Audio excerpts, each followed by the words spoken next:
I am really excited to bring up to the stage Jenny Matheny. She'll talk a little about her story here, but I love her scholarship, I love her dynamism, I love her curiosity for what's next, and she's going to be teaching about some components of her book, which will be coming out. We thought in the fall, but because of those darn editors, next spring. But man, you are going to get so much out of this. So Jenny, come on up. Let's welcome her to the stage.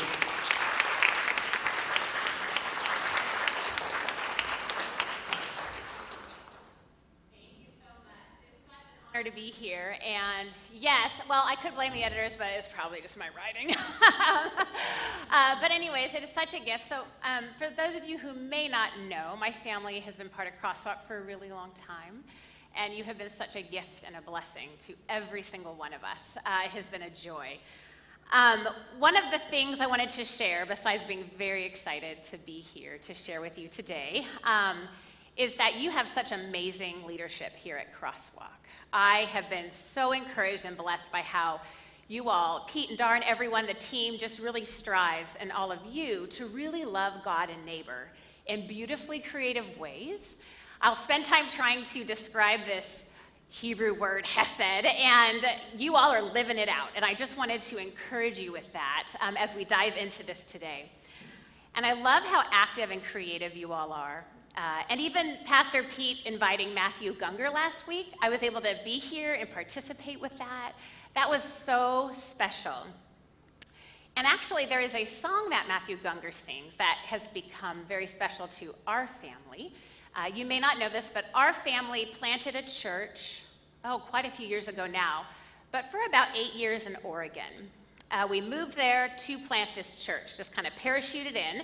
And it was a beautiful community. We loved this church deeply, but after about 8 years, we had to make the really hard decision to close. And it was a good closing, a good death, if that makes sense. Everyone was quite exhausted, but even in the midst of that really hard decision, beautiful things came from that.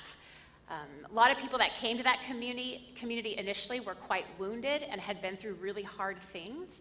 And through our closing and all of that process, they actually went to serve and lead in other churches. And so as we were in that space of closing that church together, closing the doors, and as you're aware, just because a door closes doesn't mean that's the end, right? We have a faith of resurrection. The ends are not, they're just beginnings to new things often, right? And so as our church had its last service, we sang Gungor's song, Beautiful Things. And so that song has been very special for us, our family, and our community. And it was a gift to listen and to worship together with you all last week. A lot of times in our stories, something very unexpected happens. And I like to sometimes describe this as a plot twist.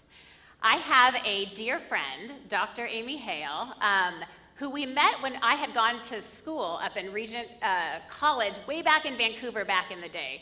And it was really funny. I went there just to follow my husband, and I ended up accidentally getting a master's in Old Testament, which eventually intentionally turned into a PhD, and so now I'm a professor of Old Testament way over at Baylor University. And so it's sort of funny how plot twists unfold in your life, right?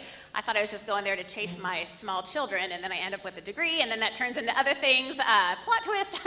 And as you're aware, there's many great plot twists in life, in art, in literature.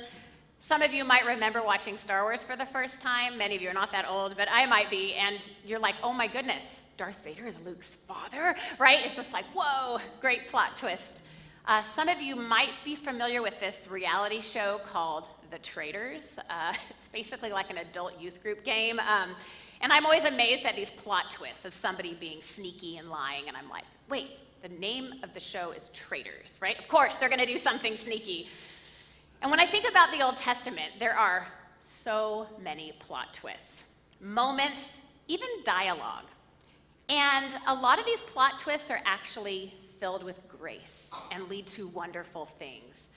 Some of the big arcs in the Old Testament that I love is that, one, all humanity is created in the image of God, every person. Another one is the crossing of the sea in Exodus. The story finds its way all throughout the Old Testament and into the New. They're always referring back to this moment. And Anne sang about that in her song. It was beautiful. I'm like crying. I'm like, okay, now I gotta talk. Beautiful, right? All these moments. There's also this other plot twist in the Old Testament. For those of you maybe familiar with the book of Genesis, there's this Egyptian woman, Hagar, sometimes she's pronounced. And she is within this family situation, and these people should have protected her, and they didn't. They abused her. She ends up running away, and these were like the main people of the story, right? Abraham and Sarah. She runs away into the desert, probably would have died, but meets God there, right? This angel shows up, calls her by name. No one in the story calls her by her name, but God does. God sees her, and she is the first person, this Egyptian woman, to name God. She calls God Elroy, the God who sees me, right? And in that moment, something really incredible happens. And then also, another great plot twist, we have Jesus conquering death, giving us hope to know that even in the darkest of endings, we find resurrection and new beginnings. So on a personal note, in my own faith journey, I have always been deeply humbled and encouraged by how God uniquely loves each of us, and how this communicates healing and hope in the darkest of times, in all of our life situations. Really speaking into our Christian story as a love story and a relationship. And one of my big questions in my own research is actually on this, the Hesed love of God. And I'm going to get to that in a minute, so we're going to nerd out together. But in my mind, it's like, how do we trace this through the Old Testament? And this term has captured the imagination of scholars and musicians and poets for like a really long time. There's so much mystery in it. And one of the ways I like to kind of think about it is and I'll get to this a few times, but it's relational, it's unique, and it kind of embodies all the hope and imagination and ethics and justice, all of that within this word. So it's really, really hard to define, and I'll tell you why in a minute. But so again, one of my questions is, how do we trace this through the Old Testament? And I think it's worth tracing, because in these moments where we see it, we often see God's surprising love erupt and change things with a plot twist. And so again, my book is on this, the one coming out in the spring, and it has been my, it's sort of like, I don't mean to be overly dramatic, but it's sort of like, okay, after this comes out, I can die. Right? It's like, sort of, I know, I'm very dramatic, but even as a kid, I would paint things like fish in a fishbowl, and this is like what I would write. I'm like, probably early elementary, I'm like, oh, you can't see, but he weeps. I'm like, oh my gosh, so dramatic. The fish, because he's in water, you can't see his tears, and I would think about that for a long time. Anyways, so weird. Anyway, so I am that weird kid that actually now gets to write, and you're listening to this weird kid. But anyways, I'm like, how do we trace this through the Old Testament, this relational term and love?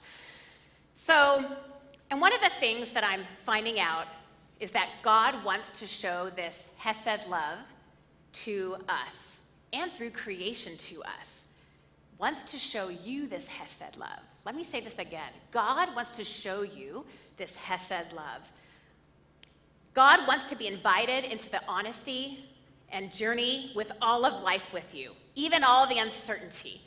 God can handle it. I know Pastor Pete has spoken about this a million times, and we have testimony after testimony in the whole Bible of people having really hard questions for God and even getting angry at God, and that's okay. God wants to hear all the things on your heart. And throughout the Bible, people keep messing up, but continue to expect God to show up for them. Why? Is it because they're perfect? No. I know I'm not, but because God is a God of this Hesed love. So, what does this word mean? We're going to dive into this a bit, so hang with me. And we're going to nerd out, so it'll be fun, though. I promise, sort of fun. But what I want to do is kind of take some time talking about this term, and then look at two stories in Exodus 1 and 2 that I think really exemplify what this means through story, especially through the actions of courageous women. So the tricky thing is, in our English Bibles, and I have it up behind us, Hesed, or I'll say Hesed, has been translated in a lot of different English words. So, and the little, like, the words after NIV, ESV, those are different English translation Bibles. So, love has been translated as loving kindness, mercy, loyalty, steadfast love, unfailing love, kindness, faithfulness. And it's evident from all the various ways that it's translated that how it functions within its story and its context matters. It's a noun, occurs over 250 times in the Old Testament, and 127 of those are in the Psalms. It is a special term unique to the Old Testament. It does not have a cognate in other Semitic languages. There's no equivalent in other languages. It is a special word in the Old Testament. About 2/3 of its uses are God and God's movements and activities, and most of those, right, they're in the Psalms. So then outside of the Psalms, it's about even, right, with it being between people and God. After a really insightful study on the lexical field of Hesed, one scholar, Gordon Clark, writes that certainly there is no single word that can replace every occurrence of Hesed in the Hebrew Bible or the Old Testament. It's easier to state the circumstances or describe an action than to define the word. And a glance at the attempts to define it actually get quite humorous. People have like paragraphs on it, right? And so it's really hard to define. And so I find this quite funny, but part of the reason it's so hard to define is that it's relational. And if we think about it, every relationship is unique, right? So yeah, it's gonna be hard to define. For those of you who love someone deeply in your life, oh my goodness, even a pet, I am one of those people. I love my pets. It can actually be almost impossible to articulate your feelings for them. So for a minute, hang with me. Think about someone that you love deeply. Just take a moment and try and come up with just like one word to describe them, noun or adjective, about how you feel. It's like, doesn't every word come up short? It's really hard to define or describe. I'm a big feeler too, so if I think about a person for too long or something, I'll just like start crying. I often tears will be my first pathway to understanding what I'm thinking about something. So anyways, most of my books start with me crying about something, and I'm like, okay, why am I sad? Or why am I oh wow, that's awesome, and then all of a sudden, right, words start to follow. So in my research on Hesed, it became pretty clear that acts of Hesed were much more than obligations, like I have to love you or I have to do this. In a pioneering work from 1927, it's the first systematic treatment of this term Hesed, it suggested two major shifts. So rather than being like an obligation, it became true that it means much more than mercy, and it's experienced within relationship. So more research from more scholars started to reveal that lots of important terms are drawn to Hesed, such as compassion, mercy, truth, justice, covenant, faithfulness, favor, goodness, grace, righteousness. 3 terms in particular are drawn to Hesed: truth, faithfulness, and goodness. Basically, all of this I'm trying to say is that this word Hesed in the Old Testament is a powerhouse word. And the following are all true. Because of it, God is unlike other gods and is proclaimed the source of commitment, everlasting covenant, and faithfulness. The prophet Hosea calls out for Hesed because where it is lacking, there is injustice. In 1 Samuel 15, Hesed describes the reason that the hands of violence are restrained. God's Hesed is something the psalmist trusts in, longs for, asks for, praises God for, says Hesed endures forever, for all generations. It is a place of protection, support, and comfort. God declares in Jeremiah, I am Hesed. So these examples reinforce 2 points. So the first is that it is a relational term, and one of the main difficulties in describing it is its just broad semantic range. It's really hard to define it. So, what do we know about it? As an activity or an action and a disposition, it's relational. We also see throughout the Old Testament that where it is witnessed, there's blessing, life, flourishing, and justice.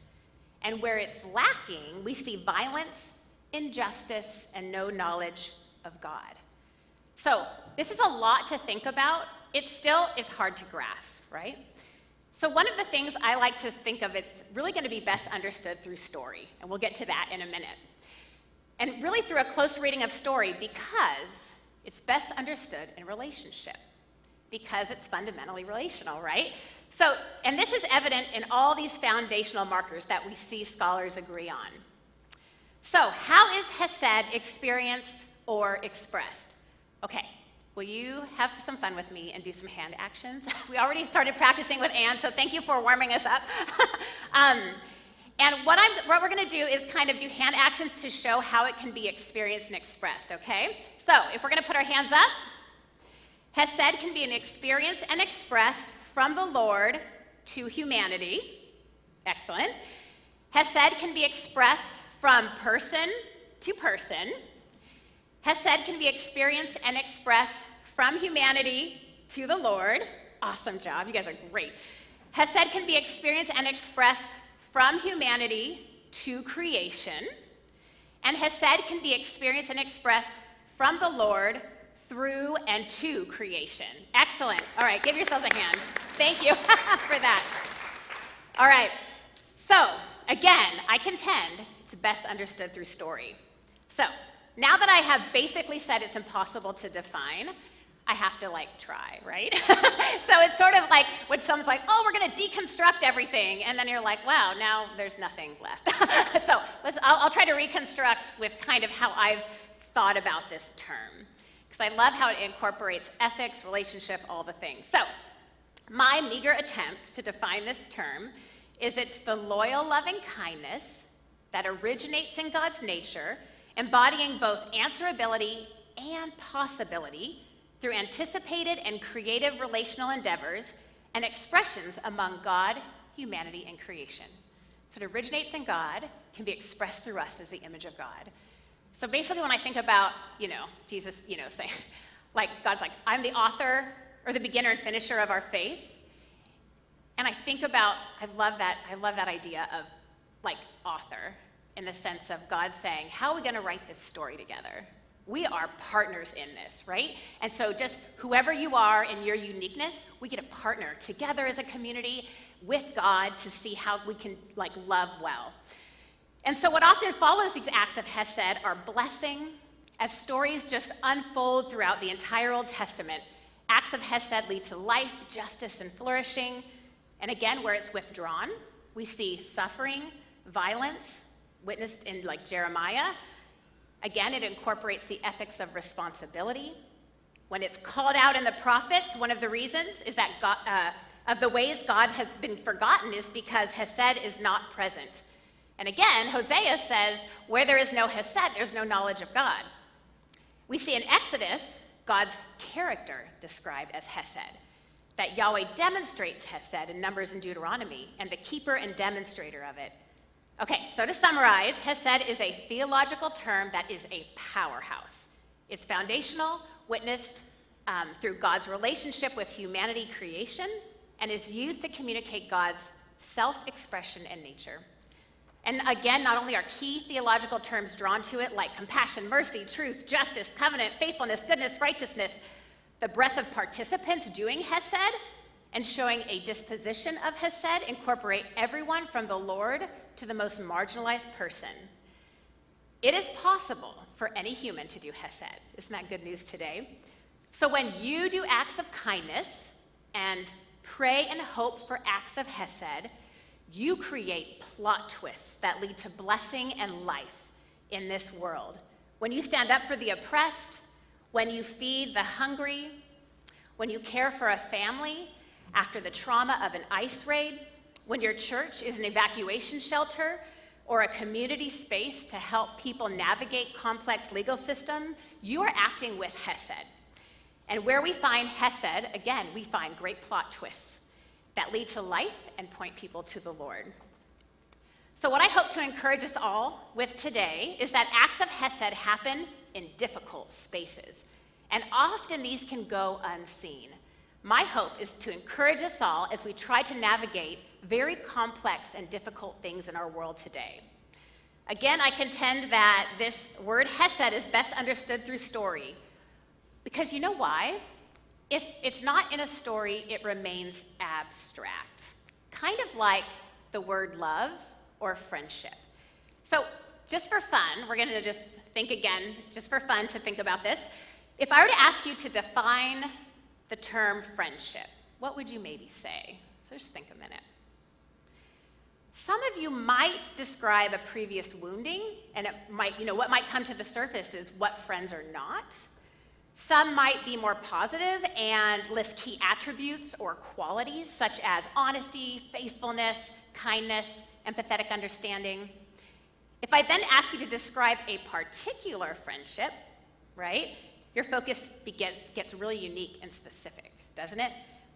If I mention a season in your life, maybe your elementary years at Vichy or McPherson, or maybe middle school from Silverado. I grew up here, I remember these days, right? The turkey trot, or Redwood, or high school, right? Maybe at Napa, Justin, or Vintage. Wow, friends there have very different feelings, right, than as adults. Different seasons of life. All right, so I want you to think about a particular friend. From school, maybe work, church community, workout class, Zumba, right? Maybe your Wordle group, I don't know. How does a friendship that you have made, even if for not very long, impact your life? What is it about that person that you find meaningful? Just think a little bit about that. So now if you're thinking about that particular friend, what's an adjective or a noun that describes them? Or how would you define that friendship, right? So what I want you to do, think about that, and just for 1 minute, share with a neighbor how you would describe that friend. Try to with one word, all right? So, and feel free to group together if you need to, but just think of a particular friend and try to think of that one word to describe them. I'm telling you, it's hard. It's hard.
All right, just for fun, shout out a couple words you've come up with so far. Just a word. What? Constant. I thought you said hot stuff. I was like, I want to be her friend. Oh yeah, constant. I love that. Yeah, just constant. Any other words? Safe. Oh, that's a good one. Trusting. Faithful. Steadfast. Oh, I love that. Loyal. Oh, so good, right? Duty? I love it. So it's and it's so fascinating, right? Because even as you say that word, if you pluck that out of context, there's just so much you can't explain, right? And I think that's exactly, and what you all have done is how do you describe something so relational with a word? Right? You can get close, but it's really hard. And so thinking about it within story, and when you think about a particular person, wow, it gets very specific. How has that person loved you well? Been loyal well? And it's going to be so unique and different, right? And that's, I think, one of the things I want to kind of really share with us today is Hesed is relational with God and with us. And so, it will take millions of years, right, to even begin to share all the stories that it could capture. I have a dear friend that whenever, like a dear friend growing up, and when I think about her, I really think about her kindness. Because I was that klutzy friend that always sat on the Barbie things and broke them. And so I would like sit on the Barbie horse leg or the car, and it was like, oh shoot, I broke something again. But she was always so kind about it, right? Because I was just like really klutzy.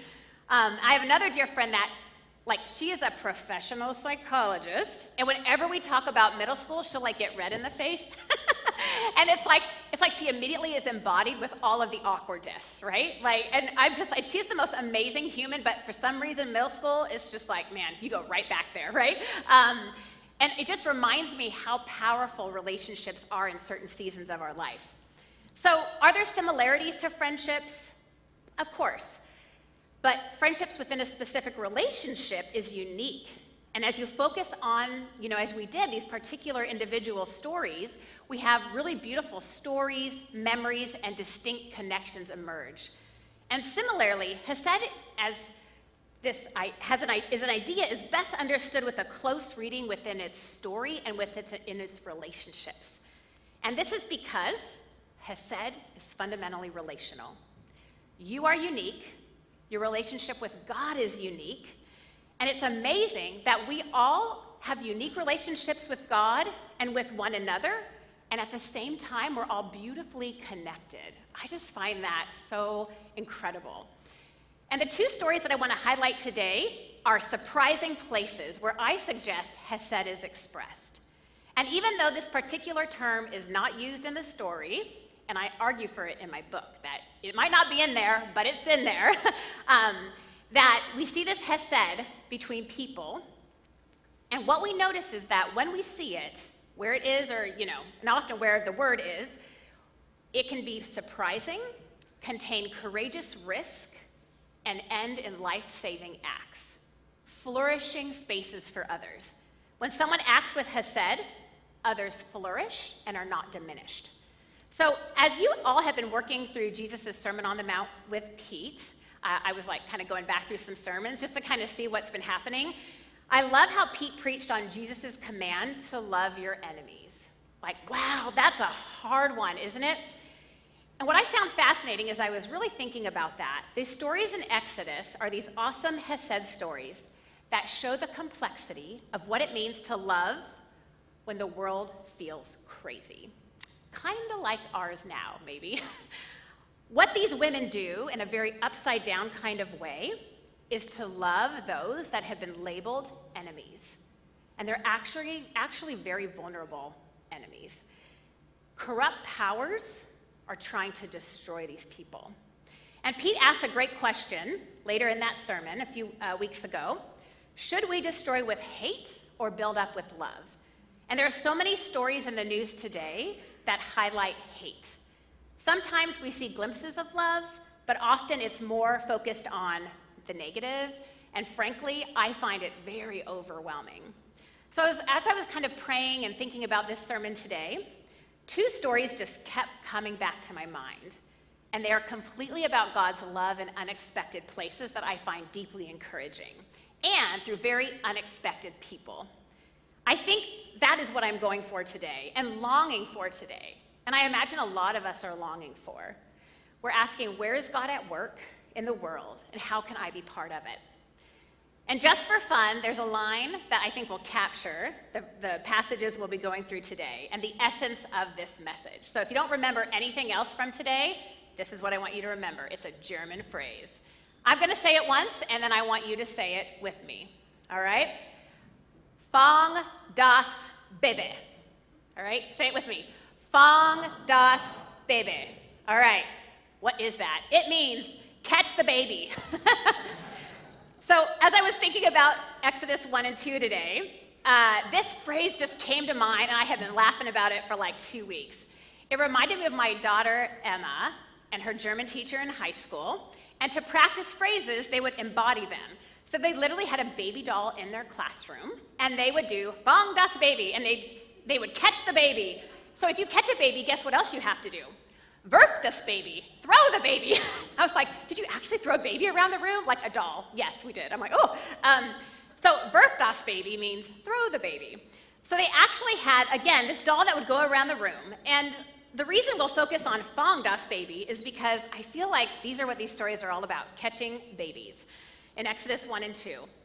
And my hope is that as we work through these stories, it becomes clear that even in an oppressive and dark society, there are individuals working in subversive ways that, although at first might not seem like a big deal, these actions alter the course of like entire nations. My hope is that we're encouraged by small, unseen acts of love, courageous love that never make it to CNN, Fox News, NPR, Facebook, or TikTok. So Fang das Baby, catch the baby. What do I mean by this? Basically, trust your human instincts to love and to be generous, even in a society that might be giving us messages of fear and trying to make people outsiders. You are created in the Imago Dei, the image of God. And we are created to be generous and to love. So this might seem silly, but as I read Exodus 1 and 2, the corrupt world is telling them to wirf das Baby, to throw the baby, but no, the way to love is to fang das Baby, right? To catch the baby. So thinking about acts of courageous love, Hesed is the word that captures this. The actions are actions of Hesed because they involve risk, offer salvation to another, and contribute to the flourishing of life and freedom under current oppressive politics. And the reason I bring this up today is that the stories we encounter in Exodus 1 and 2 show women risking their lives to love. And what someone could say to love their enemies. So let's turn to Exodus 1 and 2 and think together. And I'll have verses up here on the screen. And I'll give you a quick introduction of like when you're reading Old Testament stories, there's ways to do this. They're not written as strictly historical accounts. They are theologically motivated. And what I mean by this is these stories, the purpose of them, they're trying to tell us something about God within a messy world that's made even messier, right, by really messy people, us.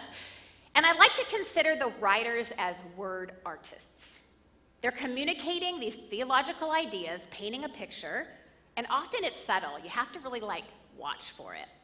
And in chapter 1, one of the things, and I'll say this again, just consider who's named and who's not named in chapter 1. And I'll summarize parts, and then we'll read it. So, quick recap. In the Bible, we see Hesed experienced as expected and unexpected places of kindness and forgiveness in communities. In this way, it can be witnessed as an extension of the image of God and as a key way that we humans can image the Lord. It is like a seed in a soil of relationships, both divine and human, holding generative possibilities and has the potential to unleash flourishing in this world. It can be witnessed in stories, again, that don't employ the term.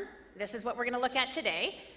And these individuals in Exodus 1 and 2, Shiphrah and Puah, and the daughter of Pharaoh, they act with acts of Hesed. The Bible presents an ideal vision of humanity in imaging the Lord by demonstrating Hesed to other human beings. I like to call it as people keepers and earth keepers. And by keeping, what I mean is protecting and guarding. It's what we were initially supposed to do in Genesis, right? Protect, flourish, all of that. And when we are attentive to the reality that the Lord is characterized by Hesed, and that every person is created in God's image, we notice that Hesed can be extended not only through actions, but also disposition. Our mind, our outlook, our sincerity, our hope, our desires. So what I'm going to do, right before we get into the text, keep in mind these things, tools and how to read Old Testament stories. The first is that Hebrew stories are subtle, succinct, and theological, right? They're not going to go on and on and on about all the darkness in Mordor, right? Often it's just boom, boom, boom. And it's asking these questions. What does the story say about humanity and God? And again, think about who is named in these stories and who is not named. All right, let's finally get into the stories. Thank you for hanging with me. So Exodus begins with the new Pharaoh forgetting all about Joseph's administrative gifts and leadership. Threatened by increasing population of Israel and fearing a political overthrow, Pharaoh rises with an oppressive force and decrees that all Hebrew baby boys shall be killed. However, several women demonstrate courageous acts of Hesed that will subvert his violent decree. Shiphrah and Puah are the first women in Exodus to defy the Pharaoh's murderous plan. And why? Because they fear God and they love God. Now, fear in the Bible is not just I'm scared, but I'm very reverent, respect, right? I really trust in God's ways. So these midwives play this trickster role, and they navigate this oppressive system, and they act as keepers of and protectors of humanity. So let's read a few verses together, and I'll have them up on the screen. And again, think who's named, who's not named.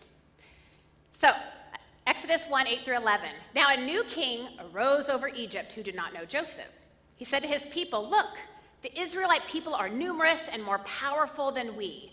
Come, let us deal shrewdly with them, or they will increase. And the event of war, they're going to join our enemies and fight against us and escape the land." So they set taskmasters over them to oppress them and force labor. And then in 15 through 22, the king of Egypt said to the Hebrew midwives, of whom was named Shiphrah and Puah, "When you act as midwives to the Hebrew women and see them on a birth stool, if they give birth to a son, kill him. If it's a daughter, let her live." But, plot twist, the midwives feared God. They did not do as the king of Egypt commanded, and they let the boys live. So the king of Egypt summoned the midwives and said to them, "Why have you done this and allowed the boys to live?"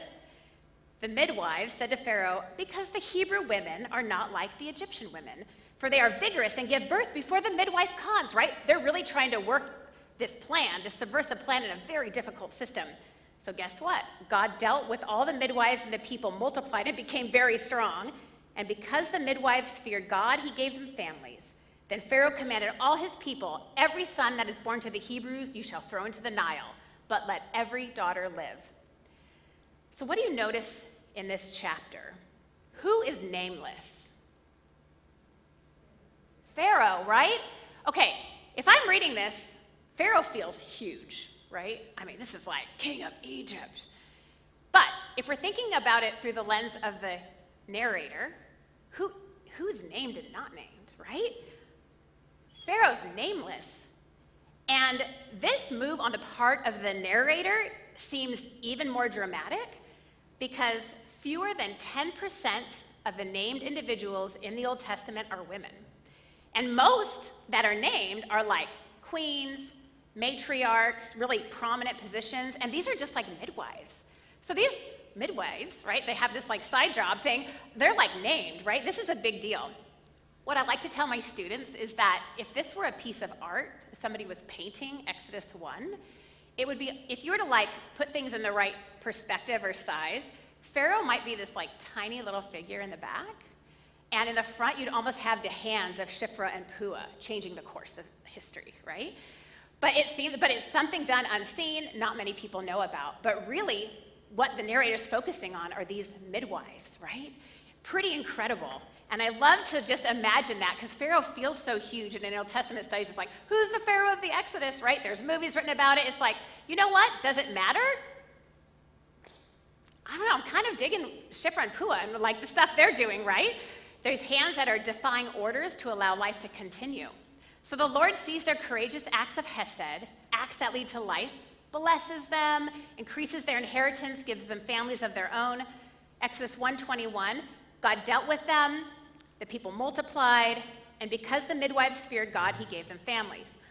Now, I know this is a complex issue, and many, many wonderful families love God deeply, and they're not able to have children biologically.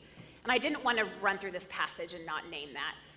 But I think the irony of this story is that these women are standing up to the biggest, baddest ruler in the land and about to change the course of history through their actions. So they are saving baby boys, and there is a certain baby boy that we're going to talk about in the next chapter that kind of ends up a really big deal. So, next we're moving on. Have some of you heard of that guy Moses? He is a big deal in the Old Testament. And I'll let you know, when I went to Bible college, I actually didn't know who Moses was.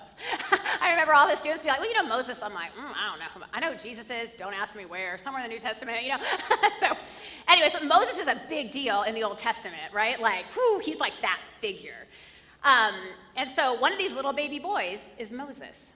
Moses' mother and sister are the next two characters to defy Pharaoh. They save baby Moses. But at this point in Exodus 2, Moses isn't named yet. Moses' mother, Jochebed, this Levite woman, hides baby Moses for 3 months until she can't hide him. I'm thinking he's getting a little bit whiny and loud. So she makes this basket for him and to float him down the Nile River. She places Moses in the reeds along the Nile bank, while Miriam, big sister, right, closely monitors her baby brother. So here, keeping and then releasing become acts of courage in this heartbreaking moment within this oppressive structure designed for population control because of Pharaoh's forgetfulness and fear. In this vulnerable moment, a powerful woman appears in the story, right? I could just hear the music. As the helpless Hebrew infant floats along the Nile, an unsuspecting daughter of Pharaoh becomes a surprising savior. She did not plan for this moment, but she is in it, and she chose to be courageous. Now, the music I'm imagining is probably not what you're imagining. The music is actually connected to DeMille's 1956 Ten Commandment movie. Have some of you seen that? It's old and awesome. Basically, this scene in that movie is Pharaoh's daughter with all her attendants, and it's basically a 1950s pool party. You might as well have like beach balls, ukulele, like Elvis with his ukulele in the background. It's this whole pool party scene, right? And one of the funny things in that scene, too, they even body shame each other. It's like, whoa. One of them's like, so-and-so, you're so fat, you ate too many sesame cakes. I'm like, oh my goodness, like, you can't do that. That would not fly today. By the way, that is not in the Bible. Okay. But it's really funny, like, how certain, film directors, like, imagine these Bible scenes, It's just like, yeah, it's such a party. So let's go ahead and read the next passage. Exodus 2, 5 and 6. Wait, oops, I got ahead of us. My apologies. The daughter of Pharaoh comes down to the river to bathe, while her attendants walk beside the river. She saw the basket among the reeds and sent her maid to bring it. When she opened it, she saw the child, and he was crying, and she took pity on him. This must be one of the Hebrew children, she said. Notice, she's aware he is not an Egyptian, and she's probably also aware that these babies were sentenced to die by her father. Then his sister said to Pharaoh's daughter, "Shall I go and get you a nurse from the Hebrew women to nurse this child for you?" Pharaoh's daughter said to her, "Yes." So the girl, Miriam, right, went and called the child's mother. Pharaoh's daughter said to her, "Take this child and nurse it for me, and I will give you your wages." So much irony, right? It's like, Moses' mom is getting to nurse him and get paid for it. So the woman took the child and nursed it and be close to him. When the child grew up, she brought him to Pharaoh's daughter, and he became her son. She named him Moses because she said, "I drew him out of the water." Wow. Pharaoh's daughter chose to courageously love and choose life for this baby that was under the decree of death. This is an Egyptian woman in the Pharaoh's household. So in Exodus 2, one of the things that's really fascinating is that the actions and emotions of the daughter of Pharaoh prefigure the saving acts and emotions of God through Exodus, through the sea. Both are in a position of power. Both use their power to save people who are under an oppressive political system. And the daughter of Pharaoh emerges as this agent of Hesed. So you probably can't see it too well. Oh, it's kind of a little bit dim. Sorry about that. But it shows how all of these actions and emotions are the same as God's. Pharaoh's daughter and God. What an unsuspecting savior, right?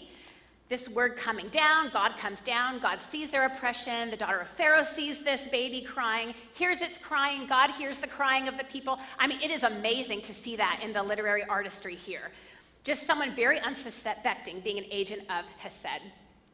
So through all these lexical and thematic connections, we see the daughter of Pharaoh demonstrating life-giving actions and an inner disposition of Hesed that mirror the Lord's.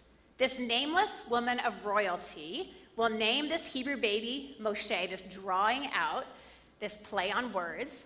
She explains the meaning when she says, I drew him out of the water. In this scene, Moses' sister Miriam asserts her big sister self to ask if the Pharaoh will require a wet nurse. I can just imagine Miriam striding right on up to Pharaoh's daughter. So I can just imagine her saying like, so you need someone to like feed this crazy baby, right? I might know a gal, right? So Miriam, Moses' sister, gets the mom, right? She's such an assertive big sister. And yeah, you see that play out throughout the Old Testament too. It's really fun. So the Egyptian daughter of Pharaoh confirms. So Miriam goes and get her and Moses' mom to fulfill this role. Through this unlikely, nameless Egyptian heroine, the key figure of the Old Testament, Moses, is rescued and raised. What becomes clear through these stories of courageous acts is that the seed of Hesed may flourish in diverse contexts and in diverse women and men, right? From the birthing stools in Hebrew homes to the banks of the Nile near lush palace grounds. What I hope these stories give us is a small glimpse into the incredible hope we have in the Lord's Hesed and in our acts of Hesed that may seem small and insignificant in our world, that might loom large with oppressive forces. Again, Pete asked us a few weeks ago, should we destroy with hate or build up with love? When the message seems to be throw the baby or drop the baby, we think about Jesus' words to love God and neighbor. It becomes really obvious we need to fang das Baby, catch the baby, right? This little baby Moses, first caught and saved by the midwives, then caught by daughter of Pharaoh, something that may never make the Egyptian Instagram feed, will grow to be someone who saves a whole nation under oppressive forces, with God's help, of course. And even more women in his story are going to help Moses out throughout. And there's also a big brother, who messes up quite a bit, but tries really hard. I love how the Bible does not show these people perfect, but they keep trying to do what's right and just, even after moments they blow it. So as we close today, I'd love for us to read some verses of a psalm that speak of God's Hesed love enduring forever. We're just going to read a few verses of it, and what I'm going to do is read what's in black, and then together we'll read what's in purple. All right? Willing to do that with me? This will be fun.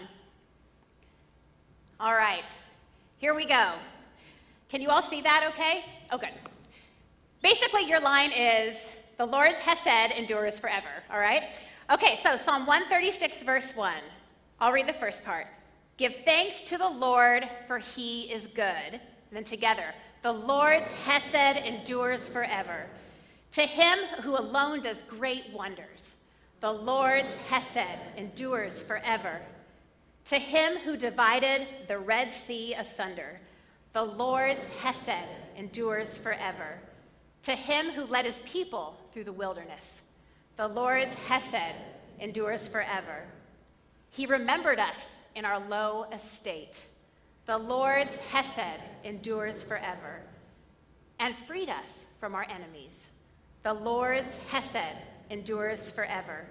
He gives food to every creature. The Lord's Hesed endures forever.